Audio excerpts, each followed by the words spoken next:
नमस्कार दोस्तों, मैं हूँ प्रिया और आप सभी का एक बार फिर से स्वागत करती हूँ आपके अपने चैनल भक्ति मंत्र में।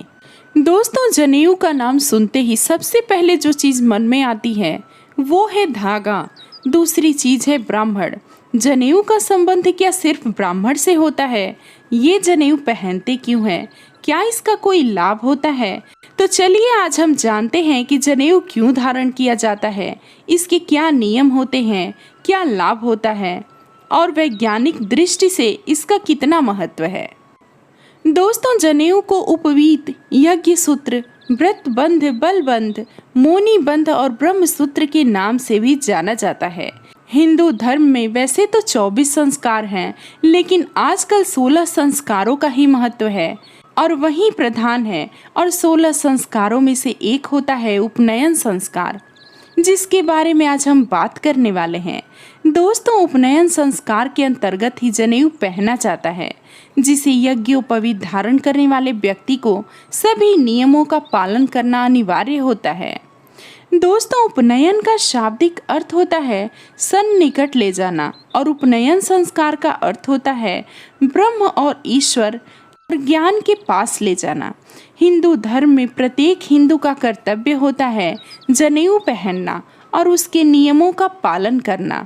हर हिंदू जनेऊ नहीं पहन सकता है। सिर्फ 3 वर्णों को ये अधिकार दिया गया है, जिसमें शूद्र वर्ण को जनेऊ पहनने और इस कारण शिक्षा का अधिकार नहीं दिया गया। जनेऊ धारण करने के बाद ही द्विज बालक को यज्ञ तथा स्वाध्याय करने का अधिकार प्राप्त होता है। दोस्तों, द्विज का अर्थ होता है दूसरा जन्म, यानी कि जनेऊ के बाद ही शिक्षा का अधिकार मिलता था। जो शिक्षा नहीं ग्रहण करता था उसे शूद्र की श्रेणी में रखा जाता था, यानी कि जनेऊ संस्कार के बाद ही शिक्षा का अधिकार मिलता है। दोस्तों, जिस लड़की को आजीवन ब्रह्मचर्य का पालन करना हो वह जनेऊ धारण कर सकती है। ब्रह्मचारी 3 और विवाहित 6 धागों का जनेऊ धारण करता है।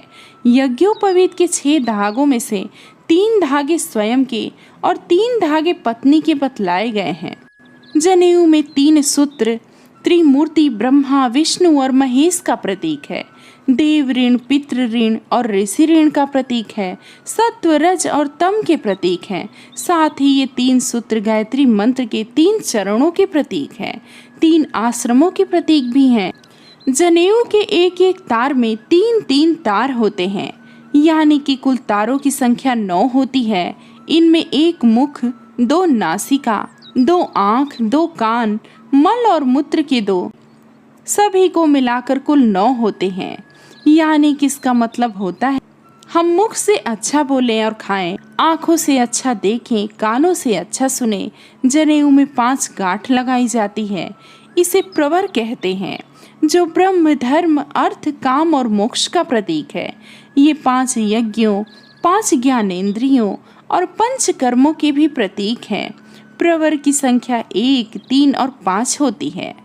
दोस्तों, आपको बता दें, जनेऊ की लंबाई 96 अंगुल होती है, क्योंकि जनेऊ धारण करने वाले को 64 कलाओं और 32 विद्याओं को सीखने का प्रयास करना चाहिए, जिसमें 32 विद्याएं 4 वेद, 4 उपवेद, 6 अंग, 6 दर्शन, 3 सूत्र ग्रंथ, 9 अरण्य मिलाकर होती है। 64 कलाओं में वास्तु निर्माण, व्यंजन कला, चित्रकारी, साहित्य कला, दस्तकारी, भाषा, यंत्र निर्माण, सिलाई, कढ़ाई, बुनाई, दस्तकारी, आभूषण निर्माण, कृषि ज्ञान आदि होते हैं।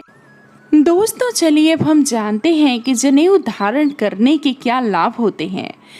जनेऊ में नियम है कि जनेऊ बाएं कंधे से दाएं कमर पर पहनना चाहिए।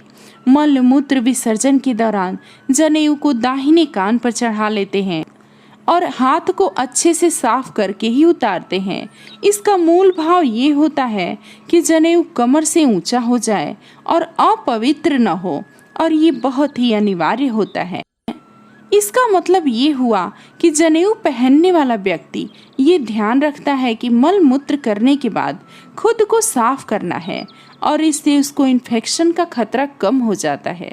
दोस्तों, शरीर में कुल 365 एनर्जी पॉइंट होते हैं। अलग अलग बीमारी में अलग अलग पॉइंट असर करते हैं। कुछ पॉइंट कॉमन भी होते हैं। एक्यूप्रेशर में हर पॉइंट को 2-3 मिनट दबाना होता है और जनेऊ से हम यही काम करते हैं, उस पॉइंट को हम एक्यूप्रेस करते हैं। इसके अलावा बार बार अगर बुरे सपने आते हैं तो उस स्थिति में भी जनेऊ धारण करने से बुरे स्वप्न नहीं आते। जनेऊ के हृदय के पास से गुजरने से यह हृदय रोग की संभावना को भी कम करता है, क्योंकि इससे रक्त संचार बेहतर तरीके से संचालित होता है। दोस्तों, जनेऊ पहनने वाला व्यक्ति सफाई नियमों में बंधा होता है और ये सफाई उसे दांत, मुंह, पेट, कृमि, जीवाणुओं के रोगों से भी बचाता है। जनेऊ को दाएं कान पर धारण करने से कान की वह नस दबती है जिससे मस्तिष्क की कोई सोई हुई तंद्रा कार्य करती है। दाएं कान की नस अंडकोश और गुप्त इंद्रियों से भी जुड़ी होती है। मूत्र विसर्जन के समय दाएं कान पर जनेऊ लपेटने से शुक्राणुओं की भी रक्षा होती है। कान में जनेऊ लपेटने से मनुष्य में सूर्य नाड़ी का जागरण होता है और कान पर जनेऊ लपेटने से पेट संबंधी भी और रक्तचाप संबंधी भी समस्याएं दूर होती हैं। दोस्तों, चलिए अब जानते हैं कि जनेऊ संस्कार का इतना महत्व क्यों होता है। दोस्तों, ये बहुत ही आवश्यक है कि हर परिवार धार्मिक संस्कारों को महत्व दे। घर में बड़े बुजुर्गों का आदर व आज्ञा का पालन हो। अभिभावक बच्चों के प्रति अपने दायित्वों का निर्वाह समय पर करते रहें।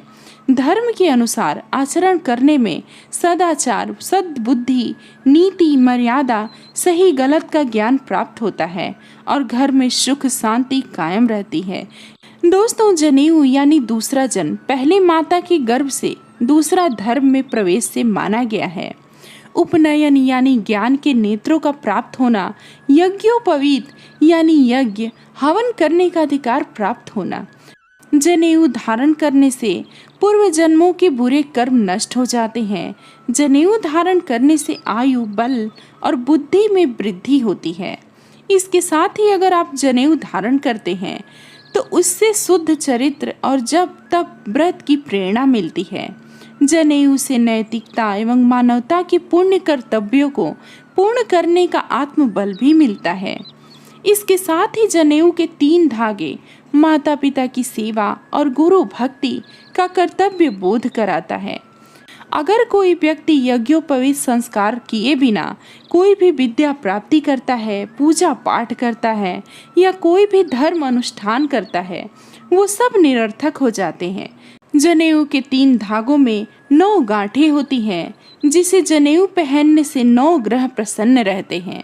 दोस्तों, शास्त्रों के अनुसार ब्राह्मण बालक 9 वर्ष, क्षत्रिय बालक 11 वर्ष और वैश्य के बालक का 13 वर्ष के पूर्व ही जनेऊ संस्कार कर देना चाहिए और किसी भी परिस्थिति में विवाह योग्य आयु के पूर्व अवश्य हो जाना चाहिए। तो दोस्तों, अब आप समझ गए होंगे कि हिंदू धर्म में जनेऊ का कितना बड़ा महत्व है और इसको धारण करना कितना ही जरूरी होता है। दोस्तों, जनेऊ धारण करने का धार्मिक महत्व के साथ साथ वैज्ञानिक महत्व भी है। ये हमारे सेहत के लिए भी लाभकारी है और ये हमारे मन की शांति के लिए भी बेहद आवश्यक है। इसलिए सभी व्यक्तियों को जनेऊ धारण करना चाहिए। तो दोस्तों, मैं उम्मीद करूंगी ये जानकारी आपको जरूर पसंद आई होगी। आप अपने विचार कमेंट करके जरूर बताएं। अगर आप मेरे चैनल पे नए हैं तो मेरे चैनल को सब्सक्राइब जरूर करें। वीडियो अच्छी लगे तो लाइक करें, शेयर करें। साथ ही अगर कोई सुझाव हो तो कमेंट करके वो भी बताएं। दोस्तों, मिलते हैं कुछ और नई जानकारी के साथ। तब तक के लिए राधे राधे।